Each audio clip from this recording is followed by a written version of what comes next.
எல்லோருக்கும் வணக்கம். இன்றைக்கி வந்து செல்ஃப் கான்ஃபிடென்ஸ், அதாவது தன்னம்பிக்கை பற்றி உங்களுக்கு 2 கதை சொல்கிறேன். நம்மளுக்கு வந்து ஒன்று வந்து நம்ம மேலேயே நம்பிக்கை வேணும். 2வது நம்ம முயற்சி செய்யணும். பல தடவை தோல்வி வரும். தோல்வி வந்தால் மட்டும்தான் நம்மளுக்கு வந்து வெற்றி கனியை நம்ம வந்து சுவைக்க முடியும். இல்லை வந்து அந்த வெற்றி படிக்கட்டை வந்து நம்ம மிதிக்க முடியும். இல்லாமல் பயந்து பயந்து நம்ம இருந்துச்சுன்னா நம்மளுக்கு இருக்கிற அந்த தன்னம்பிக்கை வந்து கம்மி தான் ஆகுமே தவிர அது வந்து அதிகமாகாது. அதனால் வந்து தோல்வியோ வெற்றியோ எதுவானாலும் சகஜ நிலைக்கு எடுத்துகிட்டு ஒரே மாதிரி சமமாக எடுத்துகிட்டு நம்ம பாட்டுக்கு முயற்சி செய்துகிட்டே இருங்க. அதுக்கு வந்து முக்கியமாக தன்னம்பிக்கை வேணும். இப்போ வந்து ஃபஸ்ட்டு கதை உங்களுக்கு சொல்கிறேன். ஒரு முயல் ஒரு ஊரில் இருந்துச்சு. அது வந்து தற்கொலை செய்கிறதுக்கு ஒரு நாள் வந்து போகுது. எதுக்கு தற்கொலை பண்ண போகுதுன்னா, அது நாலா பக்கத்துலேயும் வந்து அவங்க எதிரிய ஒரு பக்கம் பார்த்திங்கன்னா வேடன் வந்து விரட்டிகிட்டு இருக்கா இந்த முயலை பிடிக்கிறதுக்கு. ஒரு பக்கம் பார்த்திங்கன்னா நரி, ஒரு பக்கம் வந்து புலி, ஒரு பக்கம் நாய், இப்படி வந்து நாலா பக்கம் சூழ்ந்திருக்கும்போது இது வந்து நான் இந்த பூமியில் வாழ தகுதி இல்லாத ஒரு விலங்கு அப்படின்னு தன்னைத்தானே வந்து ரொம்ப தரம் தாழ்த்தி தன்னம்பிக்கையில் கம்மியாயிட்டு நம்ம இனி வாழ்ந்துட்டு எந்த ஒரு உபயோகமும் இல்லை அப்படின்னு சொல்லிட்டு தற்கொலை பண்ணுறதுக்கு குதிக்கிறதுக்கு இப்படி என்ன பண்ணலாம் அப்படின்னு யோசிச்சுட்ருக்கு. எந்த வழியில் வந்து நம்ம தற்கொலை செய்யலாம் அப்படி யோசித்து கொஞ்ச நேரத்துக்கு அப்புறம் ஒரு முடிவுக்கு வருது. நம்ம வந்து குளத்தில் குதித்து வந்து தற்கொலை செய்துக்கலாம் அப்படின்னு குளத்தில் குதிக்க போகும்போது பார்த்திங்கன்னா அந்த குளத்தில் வந்து இருந்த தவளைகள் இந்த முயலோட வருகையை பார்த்து ரொம்ப பயந்து எல்லா தவளைகளும் அந்த கரை மேலே ஏறுறதுக்கு வந்துட்டு ட்ரை பண்ணிகிட்டே இருக்குது. இதை பார்த்த உடனே முயலுக்கு ஒரே ஆச்சரியம். என்னையும் பார்த்து இந்த உலகத்தில் பயப்படுறதுக்கு ஒரு விலங்கு இருக்கா அப்படின்னு சொல்லிட்டு, அப்போ நம்ம எதுக்கு இனி சாகணும் அப்படின்னு சொல்லி தைரியமாக அது வந்து வாழ்றதுக்கு துணிந்து இனி எதானாலும் மோதி பார்க்கலாம் அப்படிங்கிற மாதிரி அது வந்து தன்னம்பிக்கையோடு வருது. ஒரு மனிதன் வந்து தற்கொலை செய்கிறதுக்கு மன வலிமை ரொம்ப அதிகம் வேணும். இல்லாட்டினா அவனால் தற்கொலை செய்ய முடியாது.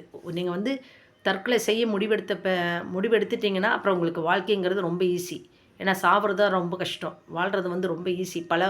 பல வழிகளில் நம்ம வாழலாம். கெட்டவனோ நல்லவனோ இல்லை வந்து நம்மளுக்கு கிடைக்கிற வாய்ப்புகள் சின்ன இதிலிருந்து பெரிய இது வரைக்கும் நிறைய வாய்ப்புகள் இருக்குது. சின்ன தொழில் பண்ணலாம், இல்லை வந்து ஒரு கூலி வேலைக்கு போகலாம், இல்லை வந்து நம்ம சொந்தமாக தொழில் செய்ய எவ்வளவோ இருக்குது. நம்ம வந்து நம்ம சொந்தமாக வந்து ஏதாச்சும் நம்மளுக்கு தெரிஞ்ச கைத்தொழில் செய்யலாம். எப்படியோ வாழ்கிறதுக்கு வந்து 1000 வழிகள் இருக்குது. ஆனால் வந்து சாவ நீங்கள் ஒரு தடவை முடிவு எடுத்துட்டிங்கன்னா அந்த வலிமே உங்களுக்கு போதும். வாழ்கிறதுக்கு வந்து ரொம்ப ஈஸி அது. இனி ஒரு கதை சொல்கிறேன். ஒரு ஊரில் ஒரு அரசர் இருந்தார். அவர் வந்து ஒரு நாள் நாட்டு மக்களுக்கு ஒரு பந்தயம் மாதிரி வைக்கிறார். அதாவது என்னோட கோட்டை கதவை வந்து கையால் எவன் திறக்கிறானோ அவனுக்கு வந்து என்னோடய நாட்டோட ஒரு பகுதியை நான் கொடுத்துருவேன். ஒருவேளை அந்த கோட்டை கதவை வந்து திறக்கிறதுக்கு எவனாச்சும் அதாவது முடியாமல் போனால் அவங்க 2 கையை நான் வெட்டி எடுத்துருவேன் அப்படிங்கிற மாதிரி ஒரு அறிக்கை விடுறாரு.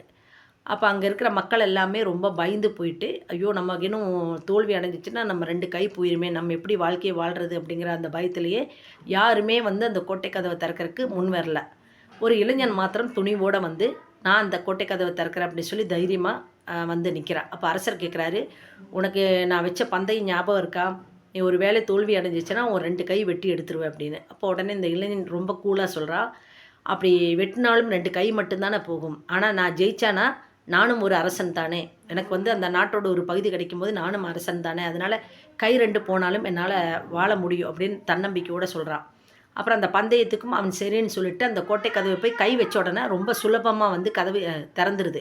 ஏன்னு பார்த்தா அது வந்து ஏற்கனவே தாள் போடாமல் வச்சுருந்தார். தன்னம்பிக்கை உள்ள மனுஷன் வந்து அந்த நாட்டில் யார் அப்படின்னு தெரியறதுக்கு தான் அந்த அரசர் வந்து அந்த பந்தயம் வச்சுருக்காங்க. பட் எல்லாருமே நாட்டு மக்கள் எல்லாமே நம்ம கை போயிருமே அப்படிங்கிற பயத்தினால எந்த முயற்சியும் இல்லாமல் வந்து அவங்க அந்த தோல்வியை வந்து அவங்களே எல்லாருமே ஒப்புக்கொண்டாங்க. பட் இந்த இளைஞன் மாத்திரம் ரொம்ப தைரியத்தோடு என்ன வந்தாலும் பார்க்கலாம், எனக்கு வந்து முயற்சியும் தைரியம் இருக்குது அப்படின்னு சொல்லி அவன் வந்து பார்த்தா அவன் தன்னம்பிக்கை அவனுக்கு வந்து வெற்றி இது கொடுத்து அவன் வந்து அந்த ஒரு பகுதி அவனுக்கு கிடச்சி அவன் அரசன் ஆயிடுறான். அதனால தான் நம்மளுக்கு வந்து முயற்சியும் தன்னம்பிக்கை இருந்தால் எது வேணாலும் வாழ்க்கையில் சாதிக்கலாம். நன்றி, வணக்கம்.